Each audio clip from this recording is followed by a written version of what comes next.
termasuklah untuk pulang ke kampung. Apa khabar semua? Korang dah dengar kan pengumuman yang kita dah boleh rentas negeri mulai 11 Oktober 2021. Sedar tak sedar dah 5 bulan sebenarnya sejak kita tak boleh rentas negeri ni. Puasa, raya, semua dekat rumah. Dah 2 tahun dah macam ni.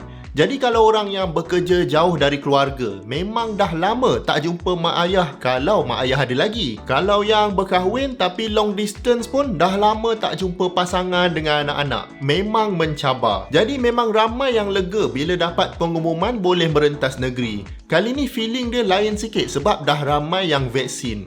Kalau sebelum ni boleh rentas negeri tapi macam tak ada apa-apa perlindungan. Kali ni adalah sikit perlindungan sebab ramai dah vaksin. Tapi masih kena patuh pada SOP.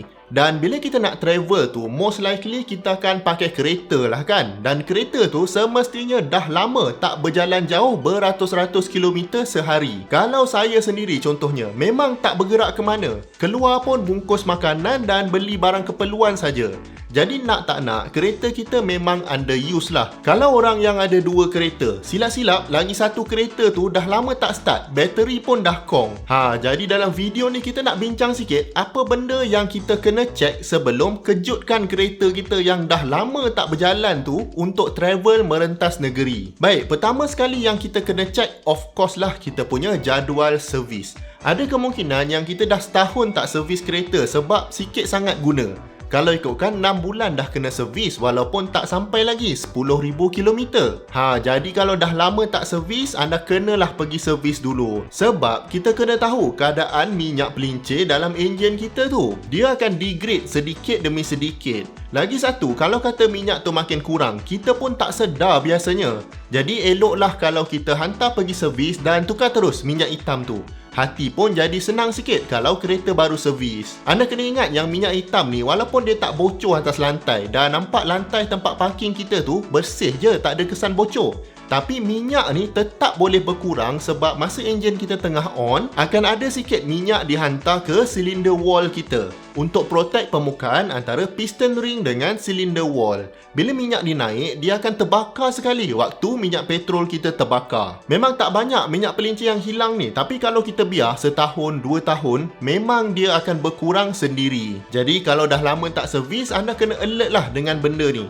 Kalau kereta kita ada dipstick tu, bolehlah anda cek minyak hitam cukup atau tak. Tapi saya cadangkan terus hantar servis sajalah. Okey, perkara kedua pula yang kita kena cek adalah kita punya bateri. Biasanya kereta ni kalau tak start dah lama, bateri yang akan kong dulu. Sebab bateri ni kita nak kena sentiasa charge dia. Kalau kereta kita on, bateri ni akan di-charge oleh alternator. Itu yang dia kong tu kalau kereta tak start. Tapi bagi saya, kalau kata bateri tu kong dekat rumah, tak ada masalah. Tapi kalau kena dekat mana-mana R&R ke, lepas isi minyak ke, tak boleh start, saya lah tu. Memang boleh stres dibuatnya. Jadi kalau kita nak balik kampung, elok singgah sekejap kedai bateri, minta dia orang cekkan.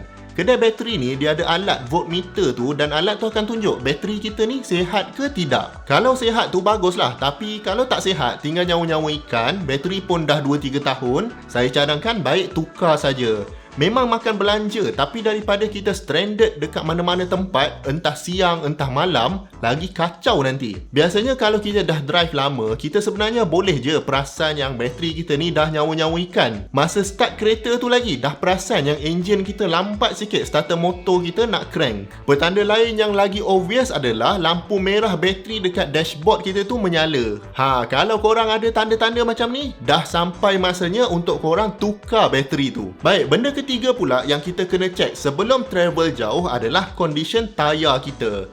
Bunyi macam simple kan? Ada angin je, jalan je lah. Tapi kita dah lama tak jalan jauh tau. Contoh saya sendiri, rasanya memang dah lama tak ganti tayar. Sebelum PKP pun saya dah lama tak tukar tayar. Lepas tu PKP, lagilah tak rasa ada keperluan macam nak tukar tayar. Kalau korang ada 2 kereta, ada kemungkinan yang satu lagi kereta tu tak bergerak langsung. Jadi apa yang akan berlaku adalah angin tayar kita ni dia akan sentiasa berkurang.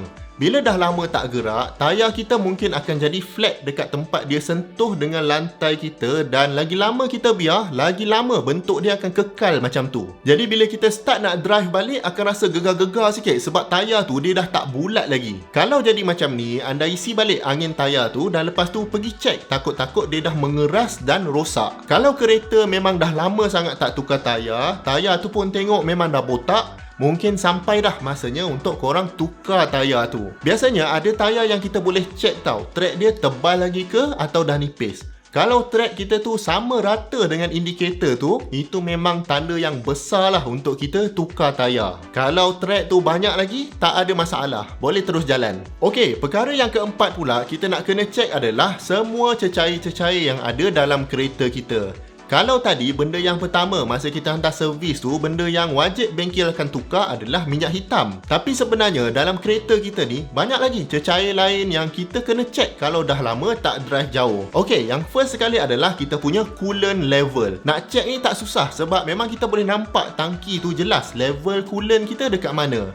Korang kena pastikan dia tak sikit sangat dan tak terlebih banyak sangat. Dan pastikan guna coolant yang betul dan cuba elakkan dari guna air paip. Benda kedua yang kita nak kena cek adalah brake fluid. Pun ada juga tangki dia warna putih dan kita boleh nampak level dekat dalam tu. Macam biasalah, anda pastikan level dia mencukupi. Kemudian kita juga kena cek transmission fluid. Walaupun transmission fluid ni dia agak unlikely lah untuk berkurang, tapi untuk tenangkan hati kita nak drive jauh, kita cek je level dia cukup ke tidak. Dan yang terakhir sekali kena cek adalah kita punya wiper fluid. Walaupun bunyi simple, tapi kalau kena time hujan atau ada burung berak ke, baru kita stres sebab kotor. Dan kalau kita rasa banyak sangat nak kena cek cecair-cecair ni, masa kita hantar servis tu, kita minta Pomen cekkan semua benda ni. Senang cerita. Okey, yang terakhir sekali yang kita nak kena cek, bagi saya benda-benda yang kita rasa tak okey lah masa kita tengah drive. Contohnya kalau drive steering tu bergegar, mungkin balancing tayar tak betul, jadi pergilah buat balancing. Kalau drive steering tu tarik ke kiri atau ke kanan, mungkin alignment tak okey, jadi kita pergi bengkel buat alignment. Mungkin masa kita brake tu dia grip tak kuat contohnya. Jadi kita bawalah bengkel, mungkin brake pad kita dah haus. Sebab benda tu kereta kita. Jadi kalau kita biasa bawa, mesti kita boleh rasa macam ada benda yang tak kena. Dan benda kecil-kecil ni kalau kita travel jauh, dia boleh compounding jadi benda yang lebih besar. Mungkin kalau contohnya masa travel tu jalan jam, lagilah hati kita tak sedap kalau kereta buat hal. Okey, jadi sekarang kita dah tengok 5 benda yang kita perlu cek sebelum bergerak balik kampung. Ada lagi tak yang korang rasa saya terlepas?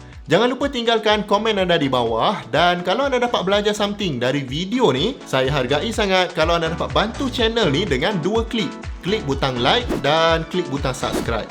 Jumpa lagi di video yang akan datang. Assalamualaikum.